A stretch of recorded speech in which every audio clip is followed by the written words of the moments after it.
నమస్తే అండి జానీ గారు. నమస్తే సార్. కండువా వేసుకున్నారు. మీరు జగనన్న అభిమానియా? వీరాభిమాని అండి. వీరాభిమాని. మీరు ఇక్కడ ఏమన్నా మీరు జగనన్న కార్యక్రమంలో ఏ విధంగా పాల్గొంటారు? నా నా పేరు ముందు నేను నేను మీకు పరిచయం చేసుకుంటాను. నా పేరు ఎర్నల్ జానకృష్ణ అండి. హ్మ్. నేను పైడిపక్క మాజీ సర్పంచ్ అండి. హ్మ్. ప్రజెంట్ వైఎస్ఆర్సీపీ మండల అధ్యక్షుని అండి. ఓకే. అయితే మీకు ఈ ఇప్పుడున్న పరిపాలన గురించి, గత ప్రభుత్వం పరిపాలన గురించి కొద్దిగా వివరిద్దామని నేను మీకు చెప్పడం జరిగిందండి. అంటే ఒకసారి నేను ఒక మాట అడుగుతాను మిమ్మల్ని. ఆ, గతంలో వైఎస్ఆర్సీపీ అంటే జగనన్న పరిపాలన, ఇప్పుడు ప్రస్తుతం కూటమి పరిపాలన అసలు అది ఏ విధంగా ఉందండి? అసలు గత ప్రభుత్వానికి ఇప్పుడు ప్రభుత్వానికి చాలా తేడా ఉన్నాయండి. అంటే ఏ విధంగా? అంటే సంక్షేమాల్లోనా? అన్నిట్లో అభివృద్ధి ఎక్కడ ఉందండి? అభివృద్ధి లేదు, ఏమీ లేదు. ఇదివరకు గత ప్రభుత్వంలోనూ అధికారులు అందరూ కూడా ప్రజల చుట్టూ తిరిగేవారండి. ఇప్పుడు ప్రజలు అధికారుల చుట్టూ తిరిగినా కానీ అధికారులు ప్రజలు పట్టిన పరిస్థితి ఎక్కడా లేదండి అసలు.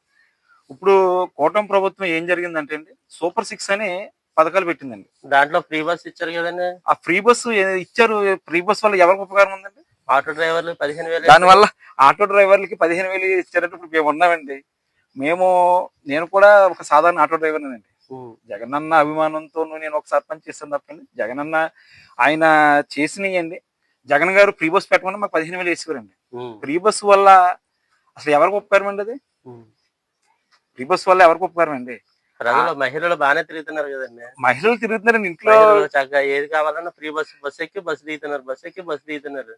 అంటే టికెట్ తీసుకున్న వాళ్ళకి అయితే అంత సౌకర్యం లేదు, కానీ టికెట్ తీసుకున్న మహిళలు బాగానే తిరుగుతున్నారు. ఈ రోజు మా మామయ్య గారు మన రాజమండ్రి వెళ్దాం, అత్యవసరంగా రాజమండ్రి వెళ్దామని ఫ్రీ బస్ ఎక్కారంటే అండి. ఇది వరకు గంటన్నరకి వెళ్ళేది 2 గంటలన్నర పట్టిందంటండి ఫ్రీ బస్ వల్ల అండి. అంటే అవసరం కంటే అనవసరం ఎక్కువ ఉందండి దానివల్ల అండి. ఫ్రీ బస్సు వల్ల ఎవరికి ఉపకారం లేదండి. అసలు సంక్షేమం చేయండి. జగనన్న పథకాల్లో ఏది కూడా అనవసరంగా ఏది వృధా పోలేదు. అసలు వృధా ఏమైందండి? అన్నిటిలోనూ కూడా అమ్మఒడి ఇచ్చారండి. ఆయన ఆటో అది వాహన మిత్ర ఇచ్చారండి, కాపు నేస్తం ఇచ్చారండి.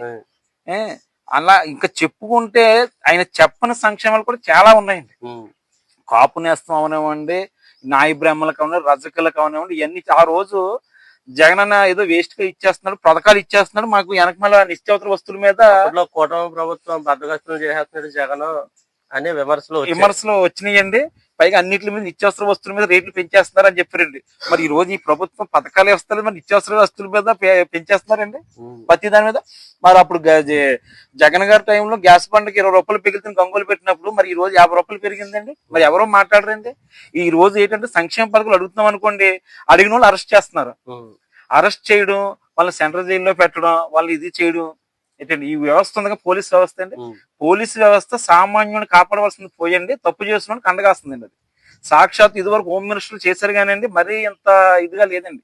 హోమ్ మినిస్టర్ అంటే మన లోకల్లోనూ చేశారండి, అటు సైడ్ ఇంకో జగన్ గారి టైంలో 2 లేడీస్ చేశారండి. కానీ చాలా హొందాగానే హోమ్ మినిస్టర్ గారు అంటే ఎలా ఉండాలో, ఏ విధంగా ఉండాలో ఆ విధంగా చేసి చూపించారండి. అంతేగాని ప్రతి దానికి కూడా ఈ విధంగా చేయడం అన్నది ఎక్కడా లేదండి. సో ఫైనల్ గా పరిపాలన అంటే ఏ విధంగా ఉంది చెప్పండి. పరిపాలన ఏముందండి అసలు చెప్తాకి? పరిపాలన ఏముందండి అసలు పరిపాలన? మరి చెప్తున్నానండి, ఈ రోజు కూటమి ప్రభుత్వం వచ్చిన తర్వాత ఎంతమంది రోడ్డు మీద పడ్డారండి? వాలంటీర్లకి 5,000 10,000 ఇస్తున్నాడండి, వాళ్ళని తీసేశారు. ఏదో నిరుద్యోగులకి బ్రూత్ ఇస్తున్నా, అది లేదు. జగన్ గారు నిరుద్యోగులు బ్రూత్ ఇవ్వకపోయినా కానివ్వండి, వాళ్ళ నిరుద్యోగులు వాళ్ళని బ్రాంతి షాపులు కానీ ఇచ్చి ప్రభుత్వం నడిపండి, వాళ్ళకి ఏదో కనీసం ఒక 20,000 శాలరీ ఇచ్చి పంపించారండి. అది అదే విధంగా కొంతమంది నాలాంటి వ్యక్తుల్ని డ్రైవర్లుగా ఉన్న వాళ్ళు, చదువుకున్న వాళ్ళు తీసి రైస్ వెహికల్ ఇచ్చండి, దాని మీద కొన్ని లక్షల మంది ఉపాధి కల్పించాడండి. ఈ కూటమి ప్రభుత్వం రాగానే ఈ రోజు అందరినీ తీసేశారండి. కొంతమంది ఫోన్లు చేసి ఈ రైసు జగన్ గారు ప్రభుత్వంలోనూ 100 మందికి 90 మంది పట్టుకెళ్ళేవారండి. ఇప్పుడు 100కి 60 మంది తీసుకుంటున్నారండి. Black market పెరిగిపోయిందండి. ఏదో బ్లాక్ మార్కెట్ పెరిగిపోయిందని చెప్పి అప్పుడు కాకినాడ ఎమ్మెల్యే దోరపూడి చంద్రశేఖర్ ఏదో చేస్తున్నారండి. సీజ్ ద షిప్ అని పవన్ కళ్యాణ్ గారు వెళ్ళారు సాక్షాత్వం అండి. మరి నాందేళ్ల మనోహర్ కనుసైగుల్లోనే జరుగుతుంది కదండి ఈ మొత్తం ఈ రైస్ దందా అంతా కూడానండి. ప్రతి చోట కూడా అన్ని చోట్ల కూడా దొరుకుతున్నాయండి ఈ రైస్ అన్నదండి. ఇదే కాదండి, పత్తి వ్యవస్థ, ఇసుక విచ్చలవిడిగా మద్యం